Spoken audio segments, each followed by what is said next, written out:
যেহেতু এটা Arabic class, তাই আমি প্রথমে যারা টিভির উপরে বসে আছে সবাইকে সালাম, আসসালামু আলাইকুম ওয়া রাহমাতুল্লাহি ওয়া বারাকাতুহু। আমি নূর আলম সিদ্দিক, সহশিক্ষক, দৌলতপুর হাই স্কুল। আজকে আমি তোমাদের ক্লাস 8-এর আরবি বিষয়ে ক্লাস নেব। লকডাউনের জন্য দীর্ঘদিন ধরে ক্লাস বন্ধ, সুতরাং টিভির সামনে যারা বসে আছো তোমরা সকলে মনোযোগ সহকারে অ্যারাবিক বিষয়টা খুব ভালো করে লক্ষ্য করবে, কারণ এই একটা এমন একটা বিষয় যে বাড়িতে নিজে নিজে পড়া যায় না, খুব মনোযোগ সহকারে পড়ার দরকার। আমি প্রথমত এখানে আমি লিখেছি, আমাদের যেহেতু ফার্স্ট সামেটিভ হয়ে গেছে, তাই আমি ভেবেছি যে তোমাদের আজকে আমি সেকেন্ড সামেটিভ ইভ্যালুয়েশনে সিলেবাসটা আলোচনা করব। আমরা দেখেছি বা আমরা জানি যে দৌলতপুর হাই স্কুলে যে বই সিলেকশন করা হয়েছে আরবি সাহিত্য, আরবি ব্যাকরণ, দিনিয়াত শিক্ষা, এই আরবি সাহিত্য এবং এই আরবি সাহিত্যটা বিভিন্ন স্কুলে বিভিন্ন রকম সিলেক্ট করা হয়েছে। আরবি সাহিত্য নিয়ে বেশি আলোচনা করবো না, যেহেতু প্রত্যেকটা স্কুলে ব্যাকরণ এবং দিনিয়াত শিক্ষা এই দুটা প্রত্যেকটা স্কুলে একই রকম বিষয়, তাই আজকে আমি আরবি ব্যাকরণের ফেল বিষয় নিয়ে আলোচনা করব এবং সবশেষে দিনিয়াত শিক্ষা রোজা বিষয় নিয়ে আলোচনা করব। তো আরবি সাহিত্য, দৌলতপুর হাই স্কুলের আরবি সাহিত্য ইউনিক আরবি পাঠ, এই বইয়ে গদ্য বা প্রোজ আছে 5টি, পোয়েট্রি আছে বা পদ্য আছে 3টি এবং সূরা আছে 3টি।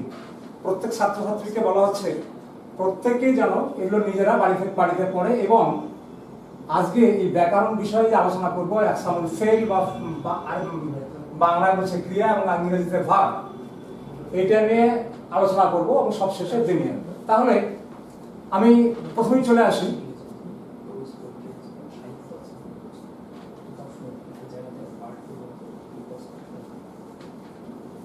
আরবি ব্যাকরণ।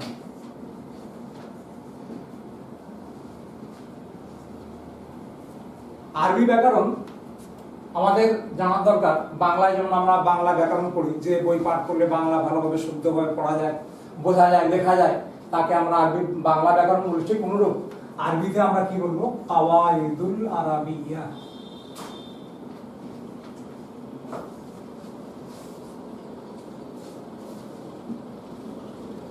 কাওয়াইদুল আরাবিয়া, এটা যদি বাংলা উচ্চারণ লিখি, কাওয়াইদুল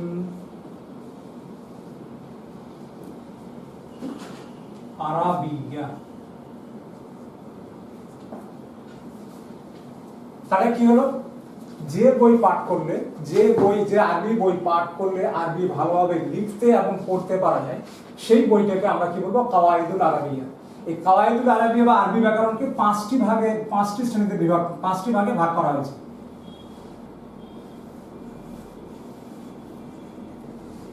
আরবি ব্যাকরণকে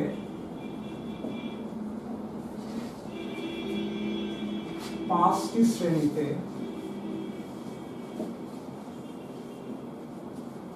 ভাগ করা হয়েছে।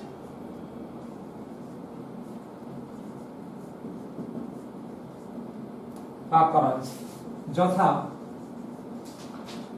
1 ইলমুল ইমলা। ইলমুল ইমলা, যারা টিভির ওপারে বসে তোমরা হয়তো আরবিটা পড়তে পারছো না, আমি বাংলা উচ্চারণটা লিখে দিচ্ছি। ইলমুল ইমলা,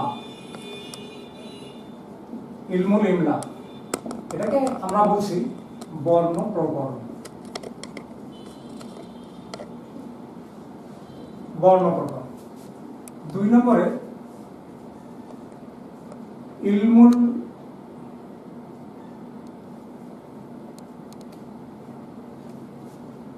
সারফ।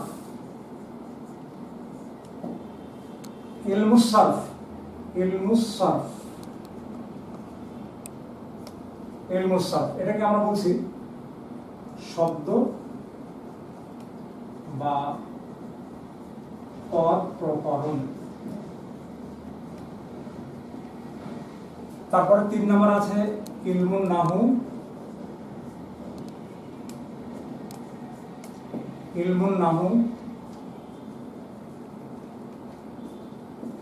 এটাকে আমরা বলছি পদবিন্যাস প্রকরণ।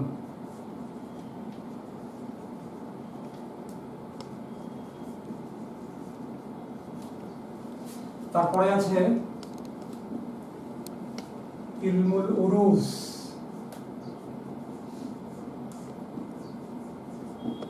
ইলমুল উরুজ এটাকে বলা হচ্ছে ইলমুল উরুজ, এটাকে বলা হচ্ছে ছন্দ প্রকরণ।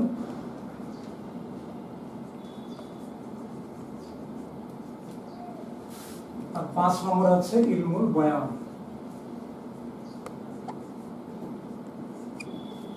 ইলমুল বয়ান এটাকে বলা হচ্ছে অলংকার প্রকরণ।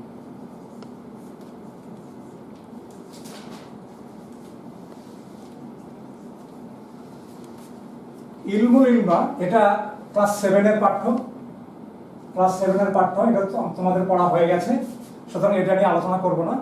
আমরা আলোচনা করব ক্লাস 8 এর যে সিলেবাস ইলমুস সরফ বা শব্দ বা পদ প্রকরণ, এইটা নিয়ে আমরা আলোচনা করব। তাহলে এতগুলো লেখা আমরা এখন আমরা এটা পরিষ্কার করে দিই। আমরা আলোচনা করব কি নিয়ে? ইলমুস সরফ তথা শব্দ পদ প্রকরণ নিয়ে। এটাতে আমরা মিশে দিচ্ছি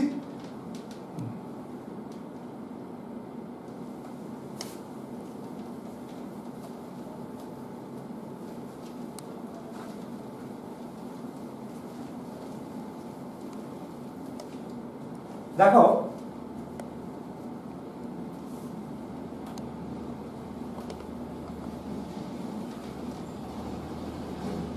তাহলে আমরা আলোচনা করছি কি নিয়ে? ইলমুল উরুজ।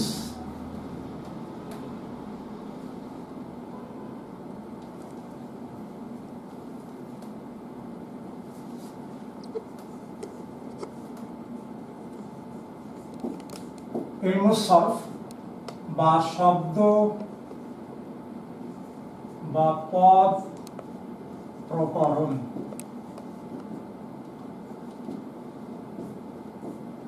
তাহলে শব্দ বাংলাতে আমরা প্রথমে শব্দ নিয়ে আলোচনা করি। শব্দ কি? শব্দ ব্যাপারটা কি? বাংলাতে শব্দ কাকে বলে? বাংলাতে শব্দ বলে আমরা জানি যে কয়েকটি অক্ষর পাশাপাশি বসে যদি মনের ভাব প্রকাশ বা অর্থ প্রকাশ করে তখন তাকে শব্দ বলে। অনুরূপ আরবিতেও তাই। আরবিতে শব্দকে আমরা বলছি কালিমা। কালিমা কালিমা অর্থাৎ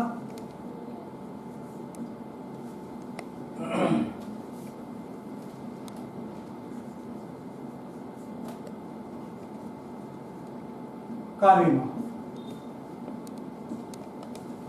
কালিমা ব্যাপারটা কি? কালিমা মানে হচ্ছে বাংলায় তাকে শব্দ বলে, আরবিতে তাকে কালিমা বলে। কালিমাকে আমরা 3টা ভাগে ভাগ করছি। কি? একটা হচ্ছে ইসম, একটা হচ্ছে ফেল, আর একটা হচ্ছে হরফ। ইসম অর্থাৎ বিশেষ্য পদ, ফেল অর্থাৎ ক্রিয়াপদ, হরফ অর্থাৎ অব্যয়পদ। আমরা জানি, যদি এখানে ডিসকাস করা যায়, ইসম কাকে বলে? অর্থাৎ বিশেষ্য, বাংলা বিশেষ্য, যে শব্দ দ্বারা কোনো নাম বোঝায়, স্থান, ব্যক্তি, বস্তু ইত্যাদির নাম বোঝায়, তাকে আমরা বিশেষ্য পদ, আরবিতে আমরা ইসম বলছি তাকে। এবার চলে আসছে ফেল। ফেল ক্রিয়াপদ, অর্থাৎ আমরা বাংলায় যাকে ক্রিয়াপদ বলছি, ইংরেজিতে আমরা কি বলছি? ভার্ব। যে পদের দ্বারা কোনো কিছু কাজ করা বোঝায় তাকেই আমরা আরবিতে ফেল বলি। আর অব্যয় কি? যে পদের কোনো অবস্থাতেই পরিবর্তন হয় না, যেমন এবং, ও, কিংবা, নতুবা ইত্যাদি বাংলায় আমরা অব্যয় বলি। আরবিতে এরকম ঠিক কিছু শব্দ আছে যেগুলো কোনো অবস্থাতেই কোনো সময় পরিবর্তন হয় না, সেগুলো কি আরবিতে হরফ বলে। এই হরফ যেমন মা, লা, ইন্না, লাইসা, কানা ইত্যাদি, এসব শব্দগুলোকে হরফ বলে। আমাদের ক্লাস 8 এর যে সিলেবাস অনুযায়ী আমরা যেটা আলোচনা করব ফেল। ফেল ফেল মানে অর্থাৎ ফেলুন, এটা উচ্চারণ হবে ফেলুন, বা ক্রিয়াপদ, ক্রিয়া। এটা নিয়ে আজকে আমাদের আলোচনা। তাহলে উপরের এই কথাগুলো আমরা আবার মিশিয়ে দিব। আমরা যেহেতু সিলেবাসে আলোচনা আগেই বলেছি, আজকে আমরা ফেল নিয়ে আলোচনা করব। ফেল এবং এই ফেল তার শ্রেণীবিভাগ তার নিয়ে আলোচনা করবো, ওই জন্য এগুলো আমরা সম্পূর্ণ মিশিয়ে দেব।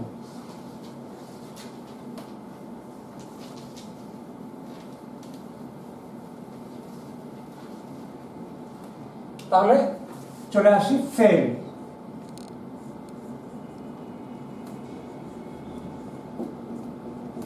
ফেলুন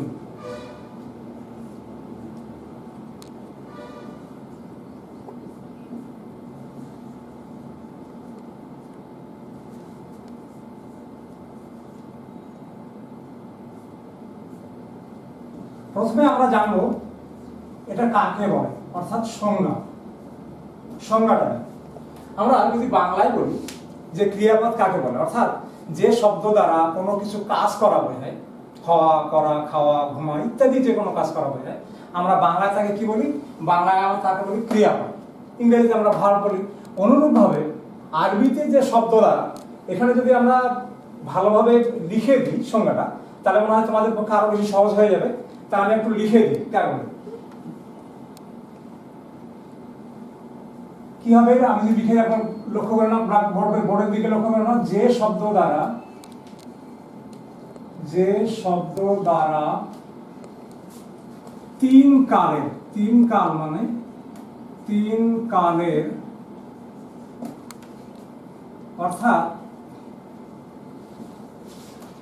অর্থাৎ অতীত,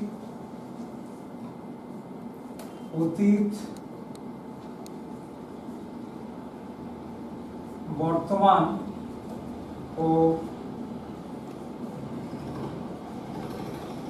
ভবিষ্যৎ কালের কোনো কাজ সংগঠিত হওয়া,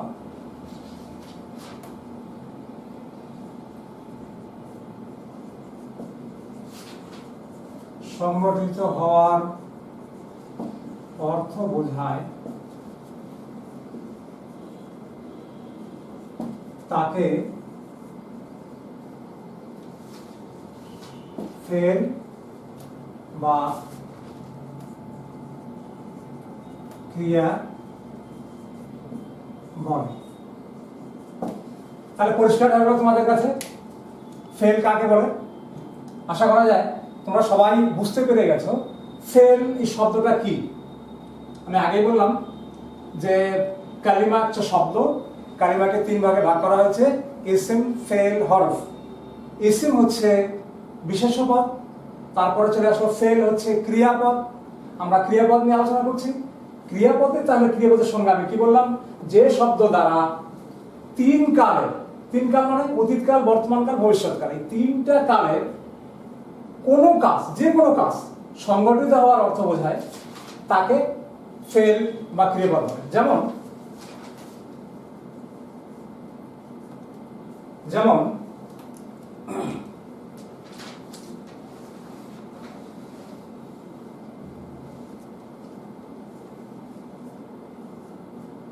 আকালা,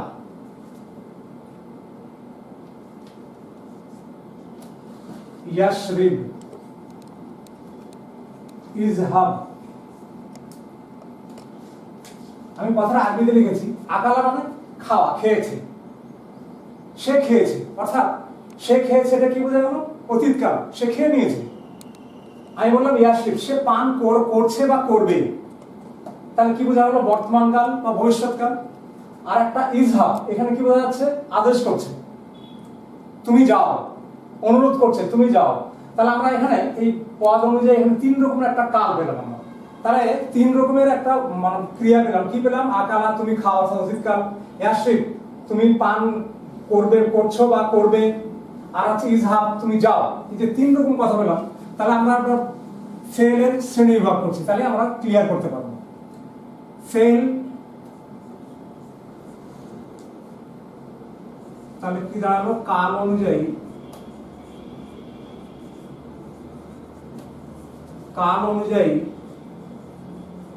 ফেলকে তিন ভাগে ভাগ করা হয়েছে।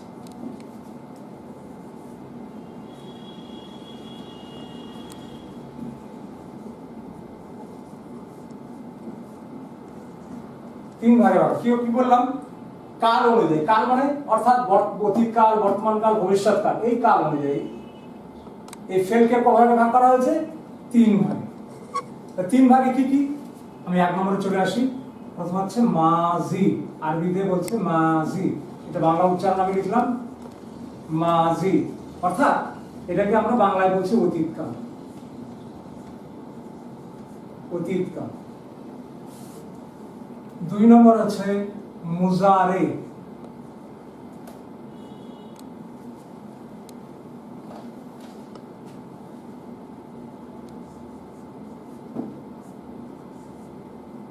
মুজারে, আমরা উচ্চারণটা লিখে দেব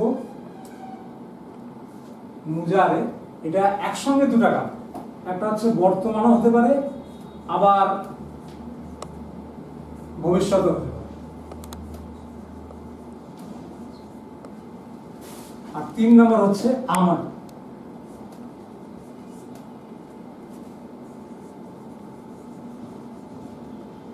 আমার বা আদেশ বাচক।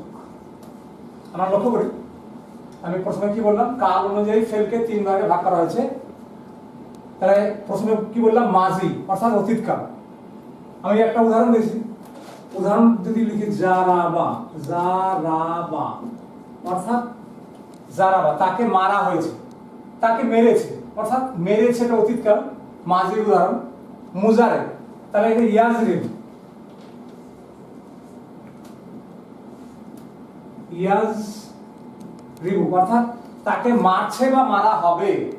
আর আদেশ এখানে আমর বলা হয়েছে, আমর মানে আদেশবাচক, অর্থাৎ এখানে ইজহাব, তুমি যাও। তাহলে আমরা কাল অনুযায়ী কটা পেলাম? তিনটা শ্রেণী পেলাম। কি পেলাম? এক নম্বর হচ্ছে মাজি বা অতীতকাল, দুই নম্বর মুজারে বা বর্তমানকাল, বর্তমান ও ভবিষ্যৎকাল, তিন নম্বর হচ্ছে আমর বা আদেশবাচক। এবার আমরা লক্ষ্য করব,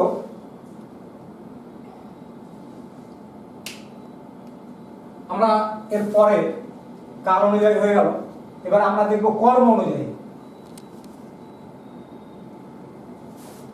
কাল অনুযায়ী আমরা পেলাম তিন ভাগে ভাগ করা হয়েছে। এবার আমরা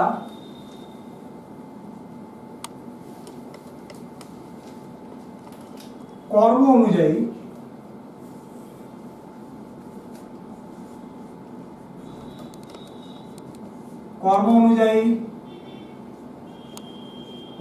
ফেলকে দুই ভাগে ভাগ করা হয়েছে।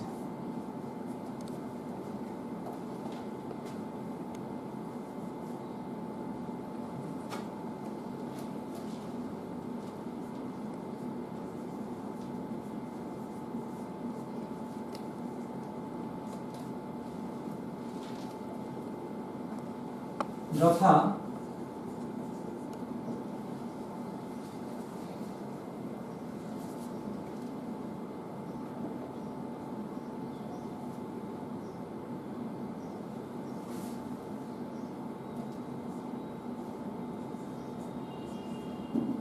মুতাআদ্দি,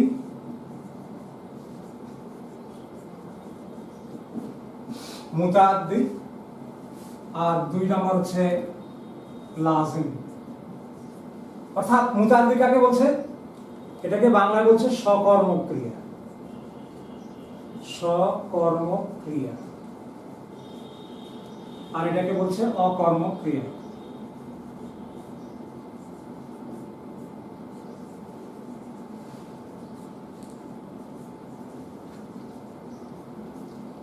অকর্মক্রিয়া।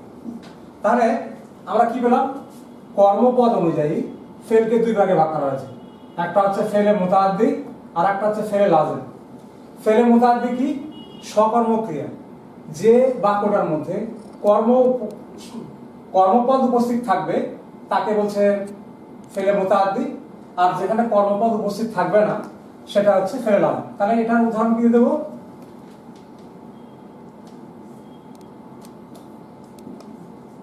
কাতাবা জায়দুন মাকতুবান,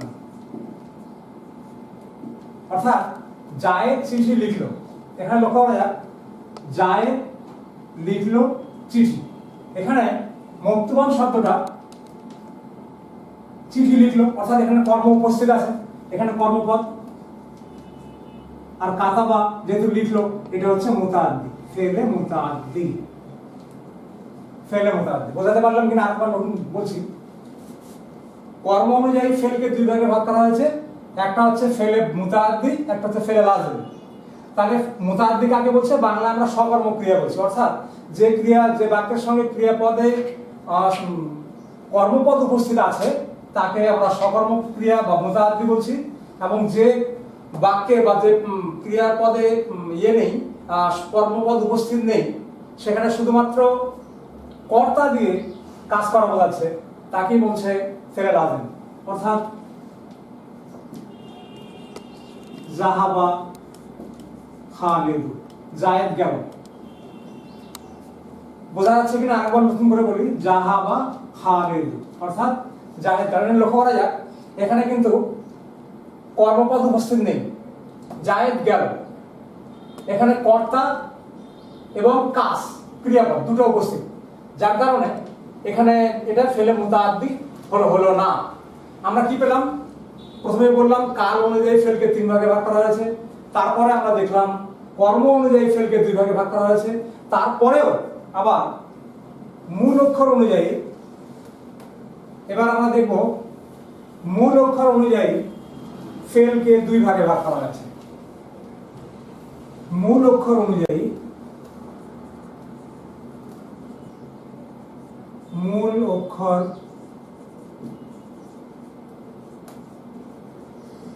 অনুযায়ী ফেলকে দুই ভাগে ভাগ করা হয়েছে।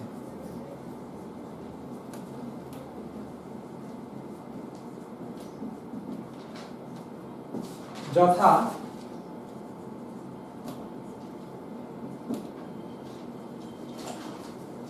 ফেলে সুলাসি, সুলাসি অর্থাৎ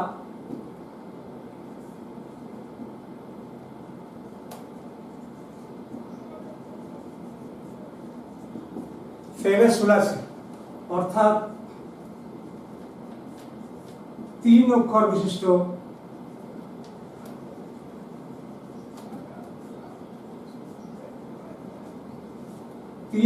বিশিষ্ট ক্রিয়া, যেমন ফাআলা, ফাআলা অর্থাৎ ফে আইন লাম। কি বোঝা গেল? আমি বললাম মূল অক্ষর অনুযায়ী ফেলকে দুই ভাগে ভাগ করা হয়েছে। তাহলে কি বললাম? প্রথমে এক নম্বর হচ্ছে ফেলে সুলাসি, অর্থাৎ যে তিন অক্ষর বিশিষ্ট ক্রিয়াপদকে ফেলে সুলাসি বলে, এবং দুই নম্বর হচ্ছে ফেলে রুবাই, ফেলে রুবাই।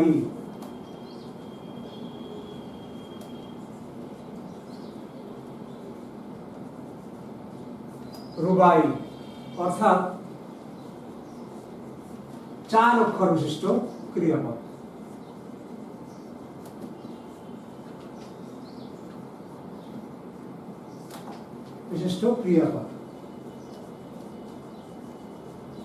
যেমন ফাআলালা, ফাআলালা অর্থাৎ এখানে কি আছে? ফে আইন লাম লাম। তাহলে আমরা কি বললাম? মূল অক্ষর অনুযায়ী ফেলকে দুই ভাগে ভাগ করা হয়েছে। একটা হচ্ছে ফেলে সুলাসি বা তিন অক্ষর বিশিষ্ট ক্রিয়াপদ, আর একটা হচ্ছে ফেলে রুবাই বা চার অক্ষর বিশিষ্ট ক্রিয়াপদ। এরপরেও আমরা ফেলকে আরো বিভিন্ন ভাগে ভাগ করা হয়েছে, প্রত্যেকটা একটু করে দেখিয়ে দেব।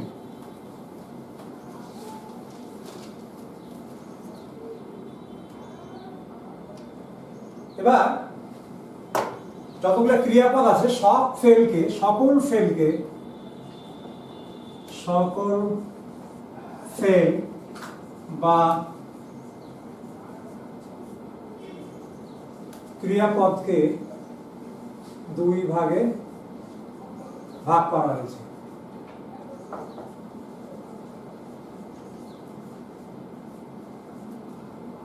যথা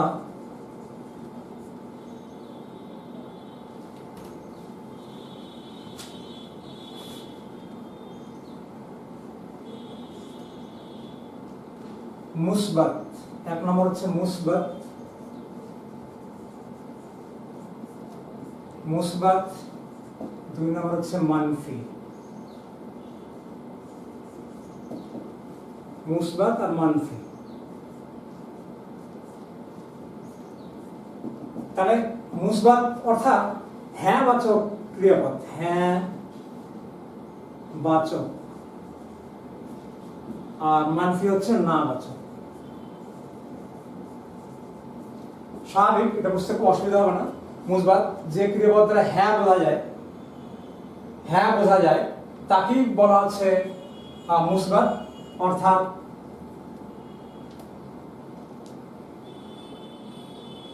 ইজহাব যাও, আর হচ্ছে লা তাজহাব তুমি যেও না। তাহলে আমি কি বললাম, সব ফেলগুলোকে, সব ক্রিয়াপদকে আরবিতে দুই ভাগে আবার আলাদা ভাগ করা হয়েছে। কি, একটা হচ্ছে হ্যাঁ বাচক, একটা হচ্ছে না বাচক। যে হ্যাঁ বাচক তাকে বলা হচ্ছে মুসবাত, আর না বাচক তাকে বলা হচ্ছে মানফি। হ্যাঁ বাচক উদাহরণ ইজহাব তুমি যাও, যা তুমি খাও। আর একটা হচ্ছে লা তাজহাব তুমি যেও না। যে বাক্যের দ্বারা যখন না বোঝা যাচ্ছে বা কোনো কাজ না করতে নিষেধ করতে বলা হয়েছে, সেগুলোই হচ্ছে না বাচক, লা তাজহাব। এটা গেল কালের ক্রিয়াপদের শ্রেণীভাগ। ক্রিয়াপদ কাকে বলে, ক্রিয়াপদের শ্রেণী, সেই শ্রেণীর প্রত্যেকটা সংজ্ঞার উদাহরণ দেওয়া হয়ে গেল। আমরা ফেল নিয়ে আরো আলোচনা করব। তার আগে আমি আগেই বলে দিয়েছিলাম যে আমি এর পরে আলোচনা করব দিনিয়াত শিক্ষা, রোজা নিয়ে। এটা লেখার কিছু নেই, এখানে মুখে আলোচনা করতে হবে আমাদের। আমরা জানি দিনিয়াত কথার অর্থ, দিনিয়াত কথার অর্থ, দিনিয়াত কথাটির অর্থ ধর্মীয়। ধর্মীয় অর্থাৎ দিনিয়াত শিক্ষা অর্থাৎ ধর্মীয় শিক্ষা। আমরা বর্তমান ভারতবর্ষে বাস করছি। ভারতবর্ষে আরবি শিক্ষা করে এখানে আরবি দিয়ে কোনো আলোচনা করা হয় না, আরবি কোনো প্রেসক্রিপশনে লেখা হয় না, আরবি দিয়ে কিচ্ছু করা হয় না। সুতরাং আমরা আরবিটা বিশেষ করে পড়ি। আমরা ইসলাম ধর্মাবলম্বী যারা, তারা ইসলাম ধর্মকে মানতে গেলে প্রত্যেকটা ব্যাপারে আমাদের আরবি চলে আসে। স্বাভাবিকভাবেই আমাদের এই ধর্মীয় বিষয়টা খুব বিশেষ করে নজর দেওয়ার দরকার। আমরা যখন ইসলাম ধর্ম পালন করছি, আমরা যখন মুসলমান, প্রথমেই আমাদের জেনে রাখি আমরা মুসলমান কেন, যে আমরা লা ইলাহা ইল্লাল্লাহু মুহাম্মাদুর রাসূলুল্লাহ, না আল্লাহ এক, আল্লাহকে আমরা ঈশ্বর বলে মানি, খোদা বলে মানি, এবং মুহাম্মদ সাল্লাল্লাহু আলাইহি সাল্লাম আমাদের রাসূল, এটা মানলাম, তবে আমরা মুসলমান হয়ে গেলাম। এই কথাটাকে আমরা বলছি কালেমা। কালেমা, যে কালেমা পড়লো, বিশ্বাস করলো, মুসলমান হয়ে গেল, তার সামনে সঙ্গে সঙ্গে চলে আসলো নামাজ। তারপরে সে নামাজ পড়লো, তার সঙ্গে চলে আসলো রোজা, তারপরে হজ, তারপরে যাকাত। তাহলে আমরা দেখব ইসলাম ধর্মটা দাঁড়িয়ে আছে, ইসলাম ধর্মটাই দাঁড়িয়ে আছে 5টা খুঁটির উপর। সেই 5টা খুঁটির 1 নম্বর হচ্ছে কালেমা, 2 নম্বর নামাজ, 3 নম্বর রোজা, হজ, যাকাত। আমাদের 8ম শ্রেণীর সিলেবাসের মধ্যে রোজা আছে। সুতরাং আজকে আমার বিষয় হবে, আলোচনা হবে রোজা নিয়ে। রোজা, তো রোজা কি? রোজা হচ্ছে কোরআন শরীফে উল্লেখ আছে, ইয়া আইয়ুহাল্লাযীনা আমানু কুতিবা আলাইকুমুস সিয়াম কামা কুতিবা আলাল লাযীনা মিন ক্বাবলিকুম লাআল্লাকুম তাত্তাকুন। আল্লাহ তাআলা নিজেই ঘোষণা করছেন যে তোমাদের জন্য রোজা ফরজ করা হলো, এবং এই রোজা পূর্ববর্তী নবীগণের উপরও ফরজ করা হয়েছিল। তো রোজা আমরা দেখব, রোজা ব্যাপারটা কি? শুধু না খেয়ে থাকার নাম রোজা নয়। রোজা অর্থাৎ সুবহ সাদেক, আকাশ যখন পূর্ব দিকে একটু ফর্সা হয়ে ওঠে, সুবহ সাদেক বলে। সূর্য ওঠার পর্যন্ত এই সময়টাকে বলা হয় সুবহ সাদেক। সুবহ সাদের আগে কিছু খেয়ে, যাকে সেহরি আমরা বলি, সাহেরি বলি, সাহেরি করে সারাদিন শুধু না খেয়ে স্ত্রী সঙ্গম থেকে শুরু করে পানা যাবতীয় ইন্দ্রিয় তৃপ্তি করার কাজ, সম্পূর্ণ কাজ থেকে বিরত থেকে একদম সন্ধ্যার পর, সূর্য ডোবার পর আমরা কিছু খেয়ে, এই যে না খেয়ে থাকি, এর নাম হচ্ছে রোজা। রোজা রোজা সাধারণত 3 প্রকার। এক হচ্ছে রোজা ফরজ, ওয়াজিব আর হচ্ছে নফল। আমরা ফরজ রোজা কি, রমজান মাসের যে 30টা রোজা এখন বর্তমান যেটা চলছে, রমজান মাসের যে 30টা রোজা পালন করা হয় এটাকে ফরজ। ওয়াজিব রোজা যেটা মানত করা হয় যে আমি এই করলে এই রোজা থাকবো, এটাকে মানত করা হয়। বাকি যে রোজাগুলো থাকা হয় 30 দিন বাদ দিয়ে, এগুলো সম্পূর্ণ বলা হচ্ছে নফল রোজা। তাহলে ফরজ রোজা হচ্ছে রমজান মাসের 30 দিন, এটা হচ্ছে ফরজ রোজা। রমজান মাসের 30 দিন রোজা ফরজ।